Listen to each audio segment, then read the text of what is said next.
It's another day, left jab, right jab, this is MMA. Mixed martial arts, quick body parts, undefeated when I pick 'em. Who the champ, who the victim, looking in my crystal ball, I predict the winner. Never stop fighting, if you lose, keep your chin up. Know how the game go, I'm a smart fella. Welcome to the show, this the MMA fortune teller.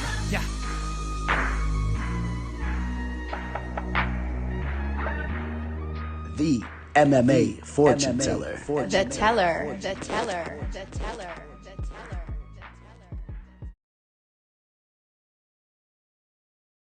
Hello.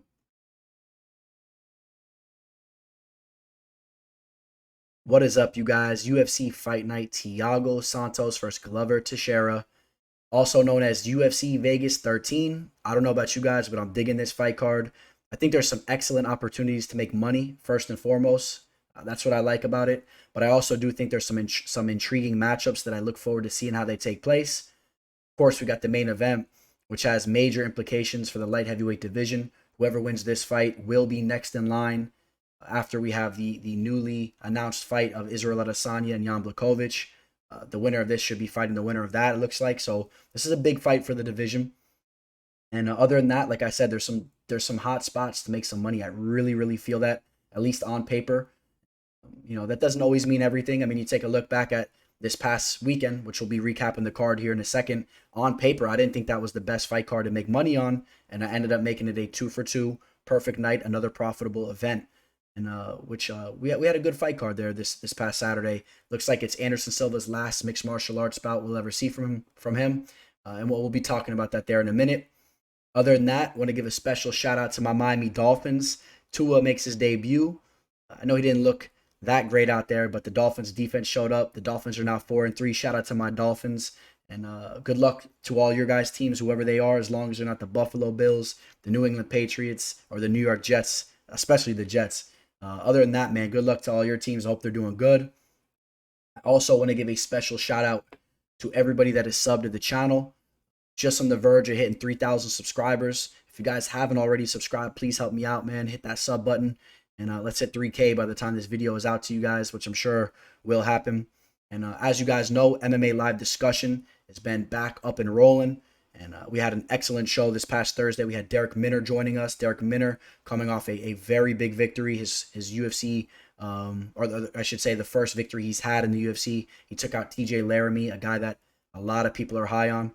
And Darren Minner now, you know, he's hitting his prime. He's training with James Krause now. And it was an excellent interview. I highly recommend you guys check that out. And I got some excellent guests lined up for you guys. So stay tuned for MMA Live Discussion throughout the next couple of weeks. I got Nick the Tooth. You guys know Nick the Tooth, a high school friend of Dana White's. He was on Dana White's looking for a fight when that first started coming out. They kind of gave him the boot. He had some beef with Matt Serra. We'll be getting into all the details on that. We also got Kevin Kroom. Kevin Kroom will be joining us soon. Just had his first victory in the UFC in his UFC debut. He shocked the world as a major underdog. He knocked out Roosevelt Roberts. We'll be chatting it up with Kevin Kroom. And if you guys have any recommendations of fighters you want to see or any MMA personalities, let me know, and I'll do my best to get them on the show. So shout out to everybody that is subbed to the channel. Please hit that sub button, like this video. It's always much appreciated. And now we will take a look back at this past weekend's card. Miles Johns. First, I want to say this too. Pretty much picked the entire card perfectly. Should have been a flawless card for me. The only one I didn't pick correct was Bobby Green, which a lot of you guys thought Bobby Green won that fight. So just keep in mind, I picked this card perfectly. I know pretty much all the favorites won, but hey, if you're picking the fights right, that's what it's all about. I'm not going to pick a dog just to pick a dog. I always say it. So, the guys who I thought would win these fights showed up and they won their fights. So Miles Johns got a well-needed third round finish. He's finally putting a little bit of a spark next to his name. After his Dana White's Contender Series fight, there was some momentum coming behind him, and it started to fizzle out a little bit as he was making his UFC debut and whatnot. So now he starts to put a little bit of a spark on his career again. Let's get some momentum going. Dude is a talented fighter. Speaking of a talented fighter that's getting some hype behind him, Dustin Jacoby You know, he left the UFC, worked on his kickboxing career, is coming back, and he looked excellent in there. It was a tailor-made matchup for him. Justin Ledet, the more boxing styled fighter, he's heavy on his front foot. Dustin Jacoby chewed him up with the leg kicks and eventually knocked him out there in the first round. Jason Witt, I will say this, I was a little upset with myself. Jason Witt was the one fighter I was looking to make an official play on that I hesitated on and didn't. And Jason Witt looked like an absolute beast in there. I saw some questionable things, the striking defense and whatnot, so I didn't pull the trigger. But Cole Williams, that's a guy. He's not meant for the UFC in my opinion, and I don't think he'll be hanging around much longer. Now we get to the action here. Sean Strickland was the first leg of my two-team parlay. You guys know I love my two-team parlays. Had to throw Sean Strickland in there against Jack Marshman. I thought it was a mismatch. Capitalized on that. Grabbed the line early. I had a 4-unit parlay play. I'll tell you who the other leg was here in a second. Adrian Yanez. No action there, but big shout out to Adrian Yanez. You guys know he joined the show. MMA Live Discussion, maybe episode 13 or whatnot. I'm very high on that kid, and I was very happy to see him get a spectacular knockout like he did. And he's ruthless on the feet, man. What a nasty striker. Alexander Hernandez, he definitely looks to be rejuvenated, man. He looks good out there. He's working with a new team, and is looking good. I think he's working with Mark Montoya, I think. Looking good out there. Thiago Moises, this was the fight. I thought it was very close. I don't think it was much of a robbery, but maybe Bobby Green should have edged that fight. But either way, they were going at it. Thiago Moises got a takedown here and there and was able to sneak out a victory there.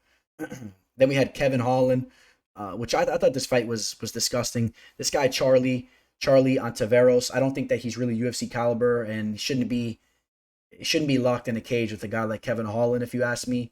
I don't understand why Kevin Holland's getting a fight bonus and people are hyping him up. Don't get me wrong. I understand he's a very talented fighter, but what I mean by that is I don't know why he's getting all this credit and everyone's talking about him right now. This guy Charlie was not on his level. Let's let Kevin get a formidable opponent, and then let's hype him up after he gets a victory over one of those guys. Then we had Greg Hardy, who took out Maurice Green. This was the other leg of the parlay. I had to go in on this fight. I specifically talked about how Maurice Green was getting chewed up on the feet by John Vellante. Greg Hardy is a ruthless striker. He's nasty, and I thought that he was going to be way too much for Maurice Green. The only way I saw him losing that fight was if some type of fluke DQ happened or if he completely gassed out and got subbed in the third round. But overall, I just didn't see it happening, and I thought it was a nice leg to throw in a parlay. So the 4-unit parlay play cashes on Greg Hardy and Sean Strickland. Then we had a 3.5-unit play on my boy Bryce Mitchell to defeat Andrei Fili. Once I saw that line starting to go down early last week, I was all over it. Grabbed them at minus 141. Also grabbed them at minus 130 fight day. Put some more action on him. And the dude has the X factors, man. This guy is legit. He can grapple. He's extremely tough. And we got to keep an eye on him moving forward, I'm telling you guys. In the main event, we had Uriah Hall take out Anderson Silva. Now, that this is going to be Anderson Silva's last fight, right? Anderson Silva's MMA career should be done. Dana White made it very clear he does not want to see him fight again. And the UFC does have control of him as far as MMA goes. Maybe we see him take place in a boxing match or something like that. He kind of flirted with that idea. Hopefully he makes the right decision and he parts ways with his fighting career and goes on to other chapters of his life. Uriah Hall was very hesitant towards the beginning of that fight, and I thought Anderson Silva was about to win a decision until Uriah Hall finally started to engage a little bit. And obviously, Anderson Silva, 45 years old, could not take the shots. And big shout out to Anderson Silva, though. He's had an amazing career and truly one of the greatest fighters to ever do it. So that does recap the prior event that just took place Halloween night. I do want to touch upon something here real quick before we get into this upcoming event taking place this Saturday. I feel like I have a responsibility just to touch upon it here real quick. I know for the most part, the majority of you guys that are in here all bet on MMA, obviously. I know there's a few of you guys that just like to come in and just freshen up on the upcoming card, get a little bit of background on each of these fighters. But for those of you guys that are betting on MMA, make sure you guys are being very selective on the bets that you guys go after.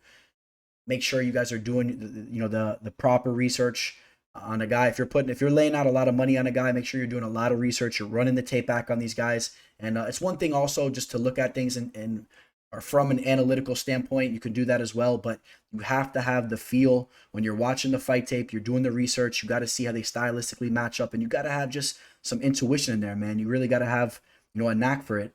If you're going to win long term, it's not easy to do. And a lot of people are out there losing a lot of money. And you guys know when you're losing money, it gets to a point where you can't continuously bet on MMA. And that sucks. If you're not able to put money on the fights, or you can't put as much money on the fights as you once did because you blew all your money on some stupid plays, you're messing up out there. So make sure you're being selective about your bets. Make sure you're doing your due diligence. Obviously, I'm here to give you guys some background and just to share some knowledge with you guys. Of course, if you want to work with me in depth, I do offer those services as well. You can catch me on my email, MMAfortuneteller@gmail.com, Instagram, MMAfortuneteller_, Twitter, the MMA Teller. You can shoot me a message. Of course, I do offer those services if you're interested in some pricing. But make sure you're making the right decisions, because if you're not, before you know it, man, the game's going to chew you up and spit you out. And that does happen to a lot of people. Luckily for me, through years of experience, I feel like I've mastered the game right now. And year to year, I've been killing it. I've been bringing a lot of money in. This year has been amazing. I at one point in time had like a 13 fight, 14 fight card win streak. Then I went on a little downhill thing for a little bit, and then right back to it. I've been on absolute fire over the last couple months, and that's what it's all about, man. It's great to see the money coming in. You get to treat yourself, buying some toys here and there, and things are good. And you feel good going into the next event when you're already up so much. So be selective, be careful out there. That's all I'm saying. I hope you guys are all making the right decisions out there. All right, so we'll get into this fight card now. In the first fight of the event, we got Max Griffin taking on the UFC newcomer Ramiz Brahimaj. And I'll say this much too, man. The last event, there was a lot of favorites chosen to win their fights, right? And I know some of you guys like to poke and complain about those things. This event, we're gonna have some dogs. I'm letting you guys know right now. And in the first fight, I'm taking the dog. I am taking this guy, Ramiz. This guy's had a lot of fights over in LFA. You guys know LFA is one of the best places you could fight outside the UFC as far as getting experience and grooming yourself to fight in the UFC. You got a lot of guys that have became champions from LFA. And this guy Ramiz is a legit grappler. I believe he is a purple belt as far as his ranking goes or whatnot. Looks ex-military member. This guy's, I'm sure he's very mentally tough. I believe he is a purple belt in jiu-jitsu, but when you watch him in his fights, you can clearly see this guy has some nice MMA grappling. If you give him any type of opportunities, if you make a mistake, he'll snatch your back up. He'll sink in a rear naked choke. He is a dangerous fighter. As far as on the feet, I've seen him pop too on the feet. I've seen him crack a couple guys, and obviously needs to polish up his striking a little bit better. But I think that he can hold his own on the feet, and I think this guy has some promise. And as far as his opponent, Max Griffin, I'm not extremely high on Max Griffin. He is a big fella. He's rangy. He has a good reach advantage on a lot of the fighters he goes in there against. But he has been having trouble winning fights as of recently. And if you ask me, he's a little uncoordinated in there. He's kind of reminds me of like a deer on ice skates. He has that type of movement. Obviously, he's always in good shape. But he's just, I'm not the biggest fan of Max Griffin. So let's just say that. And I wouldn't want to really touch him at a line like this. He's been having trouble winning fights as of recently. And if you look at the guys that he's actually beaten, you may say, a guy in Zalim Amadiev, this guy was overrated. He had a padded record coming in. The Mike Perry fight, I was there for that live, and he had a good game plan for that fight and was able to take a victory there. But other than that, not a lot of big names here. Although he did take out Joaquin Spirit Wolf. You guys remember him, the Native American dude. I just say that kind of pointing at his name because it's a pretty cool name. But yeah, man, and I'm taking the dog Ramiz here. I just think that he can come in here in his UFC debut and he can get a victory over a guy, Max Griffin. And Max Griffin, I don't know how much longer he'll be hanging around in the octagon. I mean, obviously the UFC does like him. I think he's been a company type of guy, but comes a point where maybe you're not necessarily UFC caliber. I don't know if Max Griffin really is. And we'll see how the fight goes.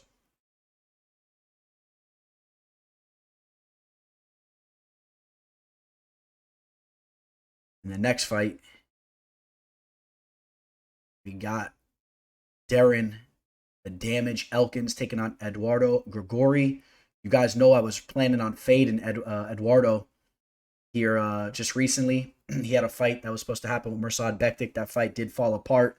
Speaking of Mirsad Bektik, the greatest comeback that I've ever seen in a mixed martial arts bout was Darren Elkins versus Mirsad Bektik. If you guys haven't seen that, you got to watch it.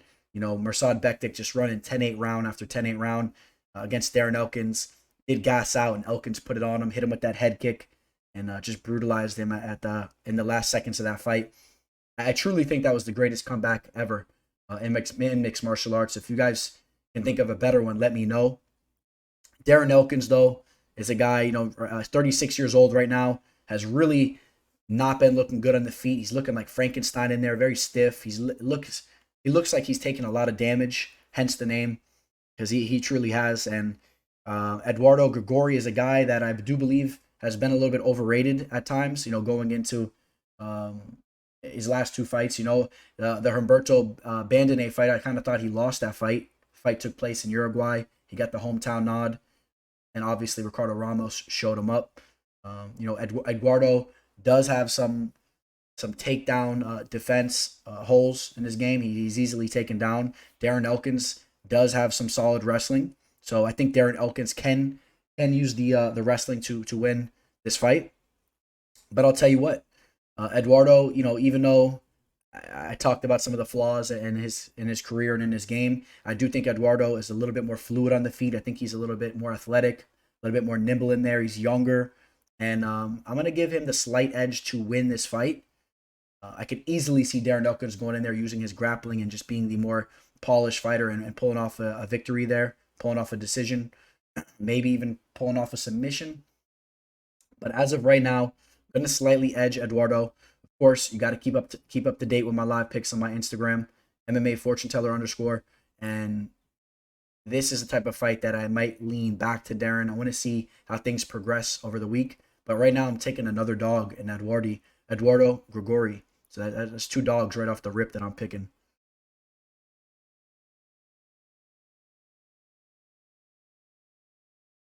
All right, in the next fight, Marcos Rogério de Lima taking on Alexander Romanov. Alexander Romanov, this guy is, he comes in and his last fight takes on this guy, Roque, who's actually decently skilled. He's just completely overweight. He was undersized in there. I mean, he should be fighting in the light heavyweight or middleweight division. But that guy, he's been around the block, if you guys are familiar with Roque. And, Romanov was just a beast. He steamrolled him. He's just an absolute beast of a man. He's tenacious. He's going forward. This guy ain't taking a back step. And I think this guy has a lot of promise here. His opponent, Marcos Rogério de Lima, has been putting in time with American Top Team. He's coming off a big win over Ben Sassoli. Not a lot of people, at least initially, were going in there and taking out Ben Sassoli. He's susceptible to being tagged up, but usually has a good chin. But De Lima, went in there and put it on him. Now, De Lima, 17-6. De Lima has been flaky throughout his career too, man. He's been susceptible to being finished himself. I think Alexander Romanov is going to be too much of a beast in this fight. And I think Romanov is going to get a takedown eventually. I could see Romanov even landing some heavy shots on the feet. Needs to work on his skills as far as polishing up his striking and whatnot, but he's just a beast of a man. And I think that he's just more of a warrior, more of a natural, fresher beast of a fighter compared to a guy Marcos Rogério de Lima that tends to be flaky at times. But it has been working on his skills. But I'll take the real warrior in there in Alexander Romanov.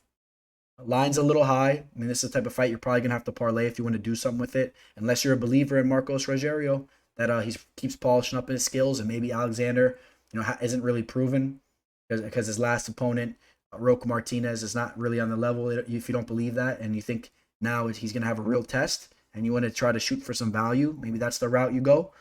But I think Alexander Romanov is the truth here, and I think he'll be hanging around in the heavyweight division for some time. And also, Romanov does have some legit grappling credentials, for his size, man. He's a real legit grappler. So, I mean, that's his specialty. All right, in the next fight, we got Trevin Giles taking on Bevon Lewis. This is a fight I think that the line is very accurate, almost just about a pick 'em. Slight lean on Bevon Lewis. You know, I think both of these guys are similar in a lot of ways, where at one point in time there was a lot of hype on them. Trevin Giles, obviously, he had a couple setbacks over the last couple of years. You know, he lost to Gerald Mearshart and he lost to Zach Cummings. Did bounce back with a victory over James Krause in a very entertaining fight that people thought could have went either way. James Krause was undersized, took that fight on short notice, and Trevin Giles barely eked out with a win there. Trevin Giles, you know, at the very best for both these guys, they might be gatekeepers for the division. But Bevon Lewis was extremely hyped up as he started to make his UFC presence. Jackson Wink's camp was very high on him. But Bevon Lewis is the type of guy. I do think that he has some mental flaws in there. He gets tagged up. I think he shies from a real fight. I think he'll go in there. He'll start trying to hang on his opponents. He gets nervous in there. And, you know, Trevin Giles, I think, will be a little bit more comfortable in the exchanges. But at the same time, Bevon Lewis, I think when he gets his head straight, is the more talented fighter. He's the bigger man in there. He's going to have a 5-inch reach advantage, a 3-inch height advantage. And when he puts it together, he could be a dangerous fighter for anybody. You know, he had that nasty knockout on Dana White's Contender Series, and then he just eked out a decision, or he actually kind of took it to Daquan Townsend. Townsend's really not in the level. Giles is going to be more of a problem than Townsend, but I still think Bevon Lewis takes that fight.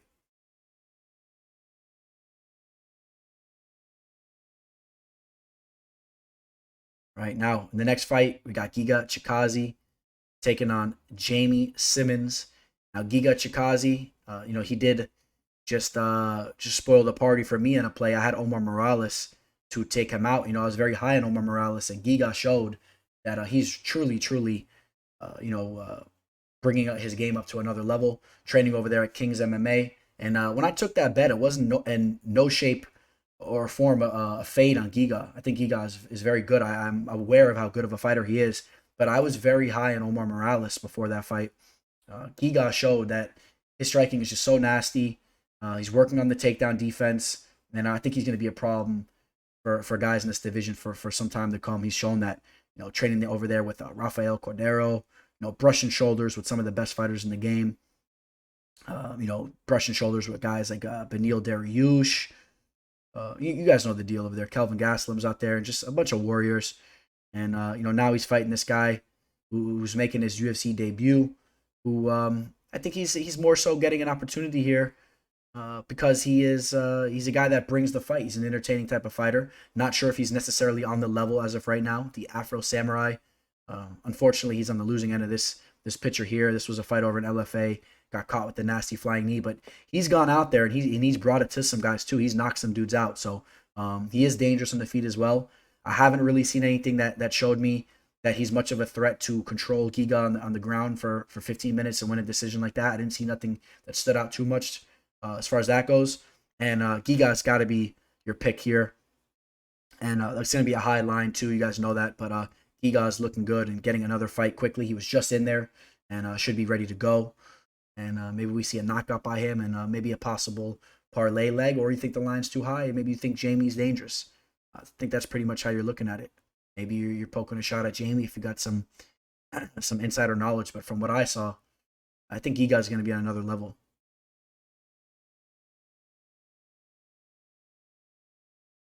Right, we're cruising right through this fight card here for you. Up in the main card, man, we got Cláudia Gadelha taking on Xiaonan Yan, another tough Chinese women's mixed martial arts fighter who's really been putting it together here. Cláudia Gadelha, you guys know, she had a very closely contested match with Angela Hill in her last fight. I thought Angela Hill won that fight. Cláudia has shown that, you know, she does have power in her hands. She's a tough grappler. Of course, she's a seasoned fighter. But Cláudia has kind of been on the decline, in my opinion. You know, in her career, she's really, or at least she stayed stagnant. She really never took those big leaps to, you know, to be putting herself back up there for a title shot. I don't think that she's going to get there. And I'm actually going to slightly edge Yan to win this fight too. I think that Yan is dangerous, and something about these Chinese women mixed martial arts fighters, man, they're good. I don't necessarily feel we could say the same thing for the Chinese men's fighters, and there's a couple of good ones here and there, but I think the women's Chinese fighters tend to do a little bit better. I mean, there is a solid male Chinese fighter right here, but I'm just saying as a whole. But I am picking Yan to win this fight. Back to the fight. I'm picking Yan to win this fight. I think it could play out closely. Gadelha, maybe she could try to use her grappling to seal a victory here.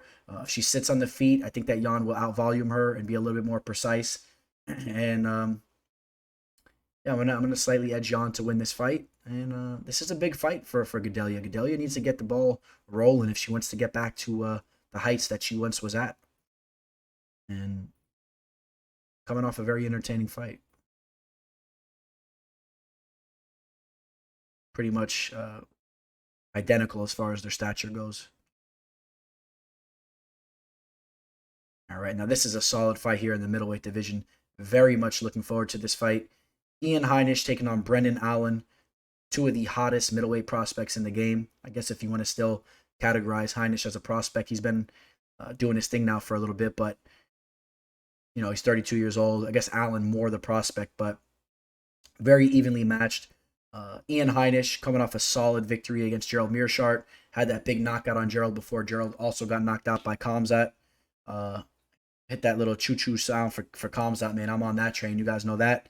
But Ian Heinisch kind of set those knockouts that happened out on Gerald, you know, starting to deteriorate that chin of Gerald. That was a good outing for Ian Heinisch. Before that, though, he did lose 2 fights to two tough fighters. Derek Brunson really put it on him. Ian Heinisch is a guy I've been following for a long time, since before he even fought on Dana White's Contender Series. I think he was an LFA champ. Trains over there at Factory X Muay Thai, great camp. He has the wrestling abilities, the striking abilities. People underestimate his athleticism in there. Guy's an athletic dude. Then you got Brendan Allen. Brendan Allen, this is a guy I'm very high on.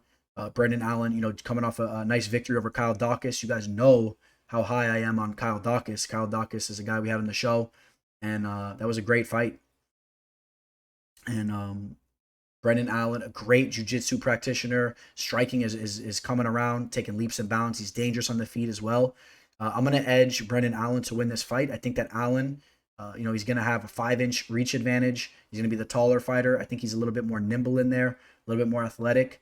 And this guy's showing to have some real promise. Training out of Rufus Sport. He's been training with some of the best of them. And, you know, Ian Heinisch, I think, is a very solid fighter, but I think Ian Heinisch is going to take a loss here. But again, Ian Heinisch, super dangerous and can go in there and take out anybody. So that's a good matchup right there. Very excited for that fight. All right, in the co-main event, we got Raoni Barcelos taking on Khalid Taha. Raoni Barcelos, this is a guy getting a big name fight here, or getting a nice spot here on the fight card, and I think that the UFC is starting to realize how talented this guy truly is. And even though he's a little bit up there in age, this is a guy that can represent Brazil here. Moving forward, Raoni Barcelos can strike. He has great jiu-jitsu. He'll strangle anybody in the division, and it's just a truly dangerous fighter. Take a look at him tapping up the pads a little bit here. Just a truly dangerous fighter. And now he's fighting a guy in Khalid Taha who is you know, just as dangerous as anybody in the division. I'll tell you that right now. Khalid Taha, this is a guy, you know, we saw make his UFC debut against a very tough customer, and Nad Narimani was able to nullify him with the grappling. He has since really been working on his takedown defense and his grappling, and is dangerous on the feet. We saw him knock out Boston Salmon, and we saw him get a submission actually in his last fight against Bruno Silva. Only 27 years old. I believe his brother also trains MMA. Man, they're deep in the MMA game. They're trying to polish up their skills, and they're aiming for Khalid to win a championship. So this is a big fight for Khalid. If he's able to stuff the takedowns, he could definitely be a major threat to Raoni on the feet. Raoni can also strike and also has the edge as far as the BJJ goes. Now, as far as Raoni's takedown abilities, his wrestling and whatnot to get the fight down to the mat, he's shown that he's pretty good with some trip takedowns and whatnot, but I'm not sure if he has the best takedowns, you know, if he's going to have the ability to necessarily just to rip Taha down to the ground. Like I said, Taha's been working on his takedown defense. I do slightly edge Barcelos, I think. This is a fight I'm kind of torn on. This is another fight you're going to want to wait to to see my official pick as the week progresses. As far as the betting line goes, maybe you see some value on Taha as a dog, or again, if you're high on Barcelos and you see that he has that grappling edge, maybe you're taking Barcelos and a parlay or whatnot. I don't think that would be the smartest of ideas, and I think Taha is a dangerous fighter. But we'll have to see how this fight plays out, man. Another high level fight here, high caliber of opponents squaring off. I'm super excited to see how the fight takes place. And Taha absolutely destroyed Boston Salmon in the first round there. What an amazing knockout that was. All right, cruising right through to the co-main event. We got Andrei Arlovski taking on Tanner Boser. Andrei Arlovski, we got to touch upon Andrei, the legend. 41 years old now. Andrei Arlovski is a guy, he was an old school UFC heavyweight champion.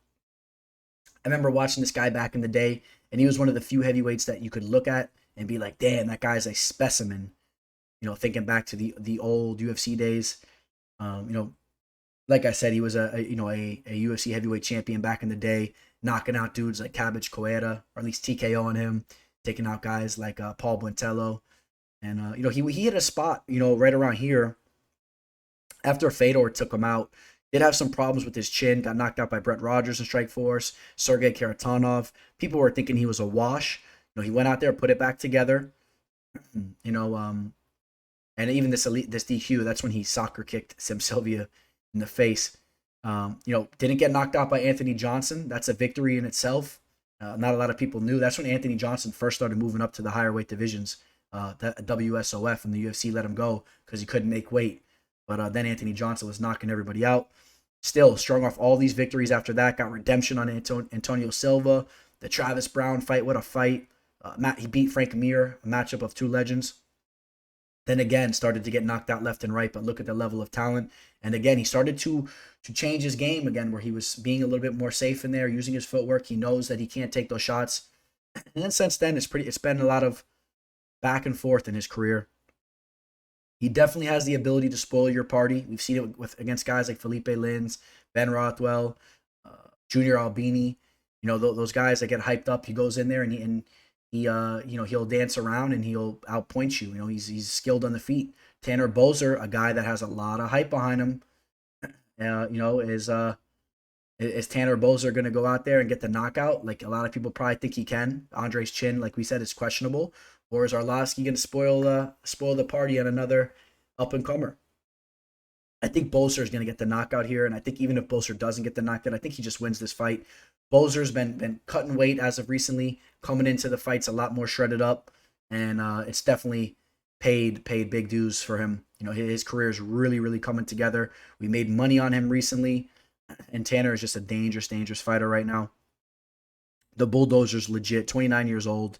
And, the Cyril Gain fight, that was a fight where, Cyril Gain's going out there and finishing everybody, and he hung tough in that fight. I believe he actually may have taken that fight on short notice as well. I believe so. But then again, going out there, getting two knockouts, coming in shape now. Boser has to be the pick, I think, in my opinion. And, it'd be hard to trust Arlovski there. But big shout out to Arlovski. I actually bumped into Arlovski. I think I told you guys the story at Home Depot over here in South Florida. As you know, he bounces around, trains over here. When you see this guy in person and you bump into him over and when I bumped into him in Home Depot and you bump into a guy like that in that type of situation, you realize how much of warriors these big heavyweight guys are that step into the octagon. You want to talk about just a beast of a man. Andrei Arlovski, man, when you see him, this guy is built for war. This guy, I don't think it does it enough credit when you just see him on the screen. He looks like another UFC fighter. But when you bump into these guys in person, I'm telling you guys, this guy is just like a freak of a man. You just see it. You see the wear of the battle on him. And I don't know exactly how I describe it. The guy is just, it's just crazy. I'm looking at this guy. I'm like, holy shit. He's a legend too. Andrei Arlovski. And, he's a big boy. What is he, 6'4"? How big is he? And it's not just the size too, 6'3", 77-inch reach. But again, it's not even just the size. It's one thing you see a basketball player or whatnot, but I'm talking about these are mixed martial arts fighters warriors. And you see it, and imagine if Andrei Arlovski was to get in a scuffle at a Home Depot. You know, you see him matched up against some of these guys. You talk about his chin being shot, this and that. Imagine Andrei Arlovski getting into a scuffle with your local handyman that's going to pick up a tool over there, and he bumps into Andrei Arlovski. When you see him in person, I'm just putting it into perspective. Andrei Arlovski was meant to be on the battlefield back in the old days, fighting with an axe. And shout out to Andrei Arlovski for an amazing career, even if he takes a loss this upcoming weekend. Major shout out to everything that he's done, and I think he's definitely deserving of being a Hall of Famer. All right. All right, guys, we made it to the main event. Let's see here. The main event, like I said, this fight carries a lot of weight. I think the winner of this fight will be next in line for the eventual next title shot after Izzy and John Bukovic fight, which we definitely got to talk about that matchup. We'll talk about it this Thursday on MMA Live Discussion. And it's going to be an exciting one. Now, Thiago Santos coming off that loss against John Jones, which goes back to what I've been talking about for some time. John Jones, barely eking by these fights, having some closely contested matchups. I will say this, though. I didn't think that fight was deserving of being a split decision. I thought that John Jones did enough to pull that fight off and should have won that unanimously. Now, Thiago did tear a ligament in that fight. Still hung tough. He landed some big shots in there against John Jones. And it was a big fight for him. It was a big fight for his career. He solidified himself as a legit light heavyweight contender. And if he's able to go get another victory over Glover, he's right back in the mix for the belt. Glover Teixeira, need I say more? You guys know the deal with Glover. Glover, a legit veteran in the game. So well-rounded. We saw what he did against Anthony Smith in that last fight. I had James Krause on the show right after that whole thing took place. And a lot of people thought that fight should have been stopped earlier. But Teixeira just put an onslaught on Anthony Smith and showed, even at 41 years old, he is still doing his thing. And I think that Teixeira is going to be the more well-rounded fighter. But I think that Thiago Santos is the more athletic, more explosive, younger, more in his prime type of fighter here. So I do slightly edge Thiago Santos to win this fight. But, as far as the line goes, maybe value on Glover. And I'm rooting for Glover. And I think Glover is definitely in the mix to win this fight. I know he's probably taking this fight more serious than any fight that he's taken, dating back to maybe the John Jones fight where he was fighting for the belt way back in the day. This is such a big fight for him. He wants to hold gold before he retires. Now that John Jones is out of the mix, he has a legit shot to pull it off. And, it'd be hard to see Teixeira going in there and taking out John Jones stylistically. We saw what John Jones did to him the first time around. And I'm going to slightly edge Thiago Santos to win the fight. All right, guys. So that's going to wrap up today's episode. Shout out to all you guys for hanging with me here for this breakdown. Like I said, I think that this fight card has some legit spots to capitalize and make some money on. I'm probably going to have about 4 plays on this card. For everyone that's working with me, I'll be sending those out to you guys tonight or by the latest tomorrow morning. I'm going to finalize some of these plays. But there's some excellent opportunities to make money here. I hope you guys see the right spots. Be selective. Be careful on what you're betting on. And I hope you guys all make it a profitable event for yourselves. And I would love to work with you guys as well. I let you guys know that already. I'd love to work with you guys. If you're interested, reach out to me. And what else? Filming this late Monday Monday evening, 7 p.m. It's dark out here early. We set the clocks back.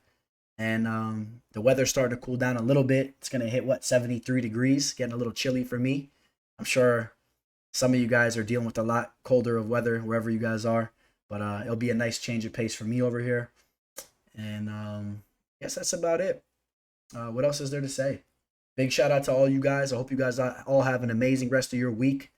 Everyone that's part of Team Teller over here that's tuning in, episode to episode. An MMA Live Discussion, like I told you, we're going to have some epic episodes coming your way.